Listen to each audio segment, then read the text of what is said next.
Dios me les bendiga, hermanos. En esta mañana damos inicio a nuestro servicio de oración a Dios del Templo Misionero Bautista de esta linda comunidad de Colibrí y Playa Blanca, Cantón de Puerto Jiménez. Hoy el tema es la integridad. Es la integridad del cristiano. Es el tema de hoy.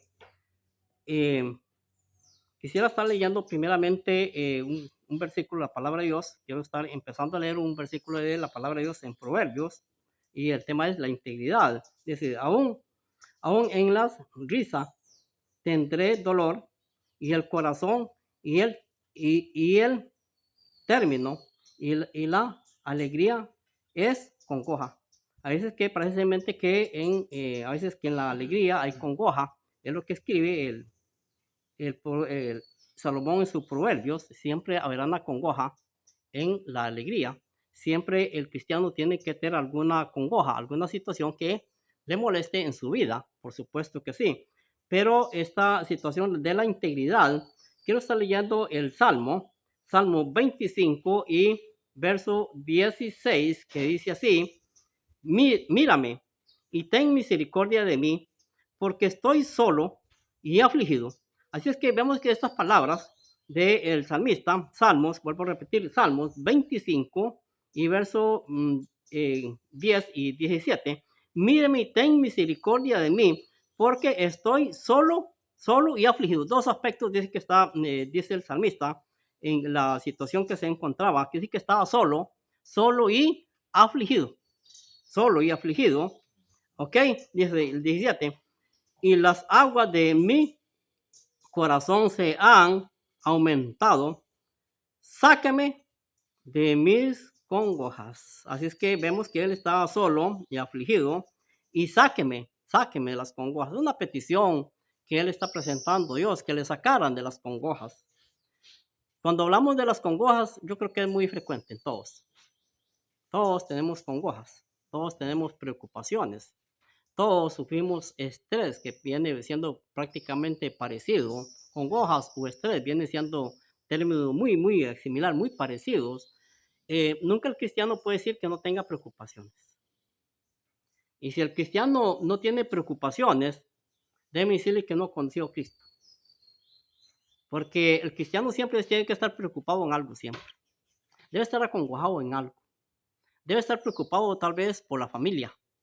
Muchas veces el cristiano debe estar congojado aún por los vecinos, por los hermanos de la iglesia también, acongojados, preocupados por los hermanos, preocupado de tantos problemas de una u otra forma, tiene que tener preocupación.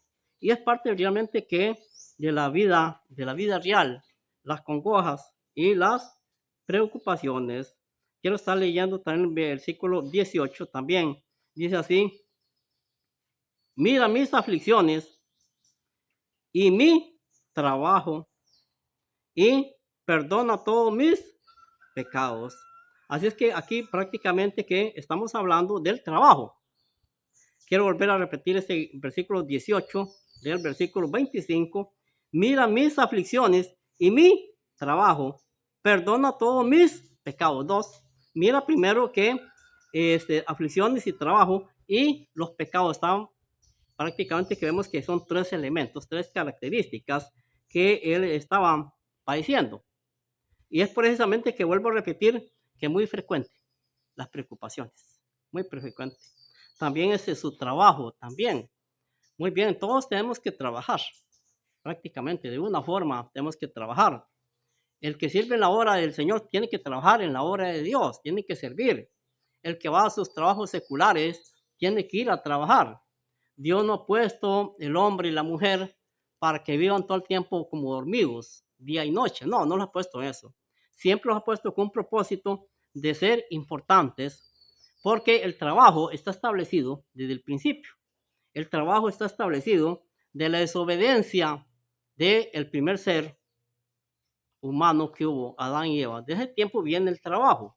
Hoy, a los años que estamos, no sé cuántos años, hace que el hombre no tenía que trabajar, solamente comer de los frutos.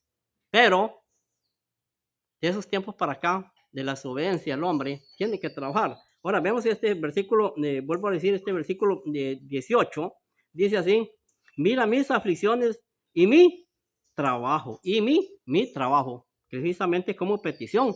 Siempre el salmista ponía en manos a Dios, aun cuando él pecó astrozmente con Jezabel, él pecó astrozmente, pero llegó un momento también que él le pidió perdón a Dios por todas sus cosas que él había encubrido, después que había pecado astrozmente, pero pidió perdón a Dios. Ahora vemos el versículo, voy un poquito al capítulo 20, el otro capítulo 26, el otro capítulo que sigue, y verso 2 dice: escúbreme, oh Jehová, y pruébame, y examina mis íntimos pensamientos y mi corazón. Así es que examina mis íntimos pensamientos. Examina mi Dios.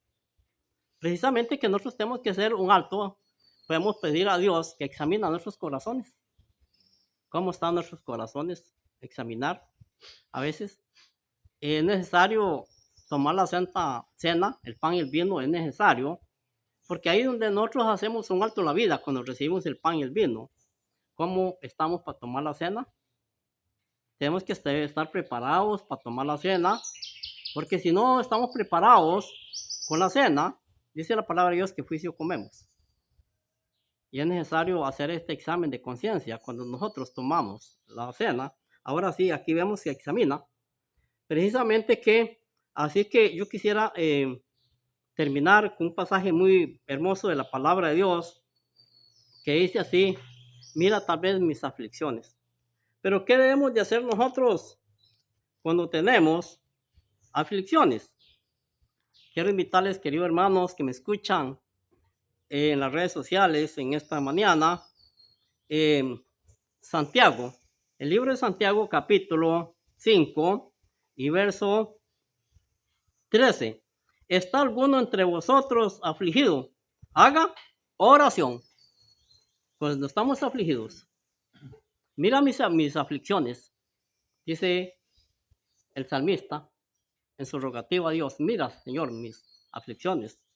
Pero cuando estamos alguno entre vosotros afligidos, haga oración. ¿Está alguno alegre? Cante, ¿qué? Alabanzas. Amén, ¿verdad? Verso 14. ¿Está alguno entre vosotros?